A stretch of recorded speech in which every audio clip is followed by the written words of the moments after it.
তো 2024 সালে আমার স্কুল থেকে যে সমস্ত ছাত্রছাত্রী পরীক্ষায় অংশগ্রহণ করেছিল, আমি সফলভাবে বলতে চাই যে সন্তুষ্ট আবার সন্তুষ্ট নাও। 14 জন ফেল করেছে, একটা একটু অসন্তুষ্টের মধ্যে সন্তুষ্ট আছে। জিপিএ 5 পাইছে। আমার পরামর্শ হচ্ছে যে স্বাভাবিক যেরকম ছিল সেই রকম মাস্টারদের শিক্ষকতা করার সেই অধিকারটা দেওয়া, তাহলে খুব ভালো হবে। আগের অবস্থা শিক্ষকদের কাছে বেদ থাকতে হবে, বেদ থাকতে হবে, তাহলে শিক্ষা ভালো হবে। অত্যন্ত নিরিবিলি ও মনোরম পরিবেশে কালের সাক্ষী হিসেবে দাঁড়িয়ে আছে কুষ্টিয়া কুমারখালী উপজেলার গোবরা চাঁদপুর মাধ্যমিক বিদ্যালয়টি। বিদ্যালয়টি প্রতিষ্ঠার পর থেকে অত্র অঞ্চলের মানুষের মাঝে জ্ঞানের আলো ছড়িয়ে দিতে আপ্রাণ চেষ্টা চালিয়ে যাচ্ছে। এর জন্য নিরলসভাবে কাজ করে যাচ্ছে বিদ্যালয়ের প্রতিষ্ঠাতা প্রধান শিক্ষক আবু নঈম মিয়া, সুযোগ্য ম্যানেজিং কমিটির সভাপতি আব্দুর রহিম মোল্লা, সর্বশেষ আরেকজন মানুষ যার নাম না বললেই নয়, তিনি হলেন অত্র বিদ্যালয়ের জমিদাতা আব্দুল মালিক। বর্তমান এই 3 গর্বিত সূর্য সন্তানের কারণেই এই প্রতিষ্ঠানটি হাঁটি হাঁটি পা পা করে এগিয়ে যাচ্ছে। বিদ্যালয়ের অভূতপূর্ব সাফল্যের মালাগাথা ও 2024 সালের এসএসসি পরীক্ষার ফলাফলের খবর জানতে গেলে বিদ্যালয়ের প্রধান শিক্ষক, ম্যানেজিং কমিটির সভাপতি ও জমিদাতা নানা কথা তুলে ধরেন। তো আমি আপনাদেরকে এটুকু জানাতে পারি যে এই বিদ্যালয়ে পল্লী অঞ্চলে হওয়ায় এখানে লেখাপড়ার গুরুত্ব সম্পর্কে অভিভাবকদের মধ্যে ব্যাপক ধারণা না থাকায় আমি মাঝে মাঝে অভিভাবকদের সাথে মিটিং করেছি, অভিভাবক শিক্ষকদের ছাত্রদের সমন্বয় সভা করেছি। করে এই বিদ্যালয়ে প্রথম 2000 সালে এসএসসি পরীক্ষা অংশগ্রহণ করেছিল 10 জন, তার মধ্যে 8 জনই পাস করেছে। এবং এই বিদ্যালয়ে তারপরে পরপর 3 বার ফলাফল ছিল। একবার কুমারখালী উপজেলায় ফলাফলের পার্সেন্টেজের দিক দিয়ে আমার বিদ্যালয় ফার্স্ট হয়েছিল। এবং ভালো ছাত্র ভর্তি না হয়, গুণগত মানসম্পন্ন ছাত্র না থাকায় দেখা যাচ্ছে A+ কম ছিল। তো গত বছরও 2023 সালে ফলাফল মোটামুটি সন্তোষজনক ছিল, 2022 সালেও সন্তোষজনক ছিল। এইবারে 2024 সালে এই যে কোভিড-19 যে গেল, কোভিড-19 কারণে লেখাপড়ায় স্থবিরতা, একটা খারাপ অবস্থার সৃষ্টি হয়েছিল। অনলাইন শিক্ষার মাধ্যমে আমরা শিক্ষা কার্যক্রম পরিচালনা করেছি। তারপরে অভিভাবকদের এখানে অসপাড়াগই বলা যায়, সেখানকার অভিভাবকদের হাজির করা মুশকিল হয়ে যায়। নোটিশের পর নোটিশ করে তাদেরকে হাজির করেছি। তাদের টেস্ট পরীক্ষার মাধ্যমেই পরীক্ষায় অংশগ্রহণ করিয়েছি 2024 সালে। তো 2024 সালে আমার স্কুল থেকে যে সমস্ত ছাত্রছাত্রী পরীক্ষায় অংশগ্রহণ করেছিল, আমি সফলভাবে বলতে চাই যে বিজ্ঞান বিভাগ থেকে 7 জন অংশগ্রহণ করেছিল। এসএসসি ফলাফল 7 জনই আমার বিদ্যালয় থেকে পাস করেছে। সায়েন্স গ্রুপে কেউ ফেল করেনি।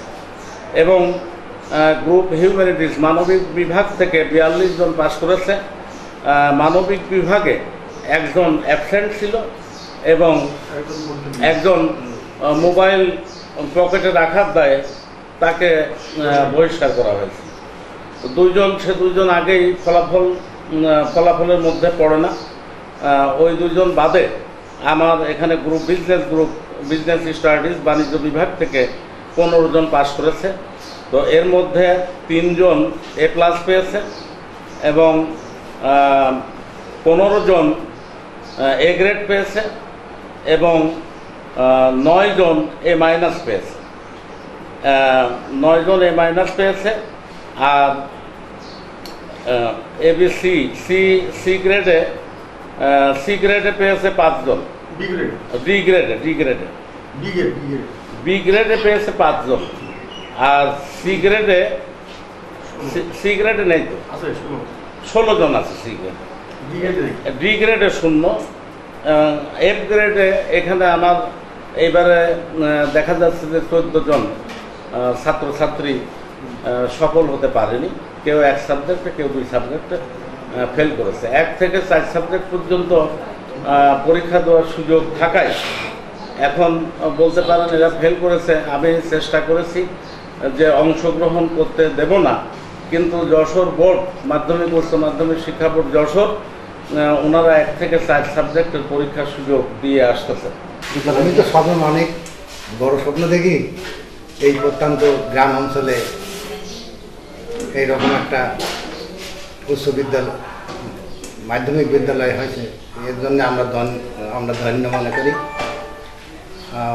পরবর্তীতে আরও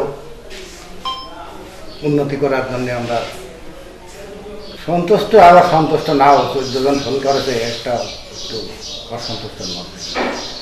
সন্তুষ্ট আছে, জিপিএ 5 পাইছে 3 জন, মোটামুটি রেজাল্ট ভালো, কিন্তু সম্পূর্ণ ভালো না। এর জন্য দায় কাকে করবে? শিক্ষার্থীদের নাকি গায়ের শিক্ষার্থী, শিক্ষক, গার্জেন এবং শিক্ষার্থী। তা মনের কাছে আমরা চাই যে অনেকটা হয়েছে, যেহেতু বহু বাধাবিত্ত বলছেন। এখন ওই যে উচিত কথা যদি বলতে যায় তা আপনিও বাজ্যে যাবেন না। সেই জন্য উচিত কথা হচ্ছে এই দেশে বলছেন আমরা না বোঝ মানুষ স্কুল করতেছিলাম, আর যারা বোঝেছিল তারা সব বাধা দিচ্ছে, যার জন্যে আমার খুব কম সম্পত্তি, যে বাড়ির সাথেই আর কি এগুলির সাথে সম্পর্ক। আমি স্কুলে তখন প্রথম দিয়েই স্টার্ট দিলাম যে আমার মনের একটা আশা ছিল যে স্কুল হবে, স্কুল করব। যেহেতু পাশে যে কোনো স্কুলে যাওয়া যায় বুঝছেন, সকলেই ফের ঘর মারে খুব বেশি। তাই মনে করলাম যে আমরা এই সাধারণ মানুষের একটু সচ্ছলভাবে কমে লেখাপড়া শিখেতে পারি সাল কলেজ, এই কারণেই করা। যাই হোক, তখনকার সময় আমরা মাস্টার পাশের যিনি সহকারী হেডমাস্টার, উনিও তো MA পাস শুরু, ওই সময় একদম কলেজে ঢুক, যাই কলেজতে এখানে হয়ে গেল। এইরকম সকলেই জ্ঞানী গুণী মানুষ নিয়েই আমরা আরম্ভ করেছিলাম বুঝছেন। তা এখন যে দুঃখের কথা যে শিক্ষা দপ্তরকে ছেলেপেলের শাসন করে দিল। এখন ওনারা শহরে যা দেখেছে তাই দেখি অঙ্ক কষেছে, এই পাড়া গ্রামের ব্যাপারটা দেখিনি। ছাত্ররা যদি আপনারাও দেখেছেন ছোটবেলায় যে এদের শাসন বাদে পড়ে না, সারের ঘাড়ে পারে চাকিয়ে পড়ে, আর সেই শাসনটা একেবারে নিষিদ্ধ। মেয়েরা সিগারেট খালো, ও করতে নিষেধ করতে পারবে না। কিসে ভালো কি চাচ্ছেন, স্কুলের কাছে আবার কি চাচ্ছে চান। আমার পরামর্শ হচ্ছে যে স্বাভাবিক যেরকম ছিল সেই রকম মাস্টারদের শিক্ষকতা করার সেই অধিকারটা দেওয়া, তাহলে খুব ভালো হবে। মানে আগের অবস্থা তার মানে শিক্ষকদের কাছে বেদ থাকতে হবে, তাহলে শিক্ষা ভালো হবে। Mohammad Rafiq, RK news 24।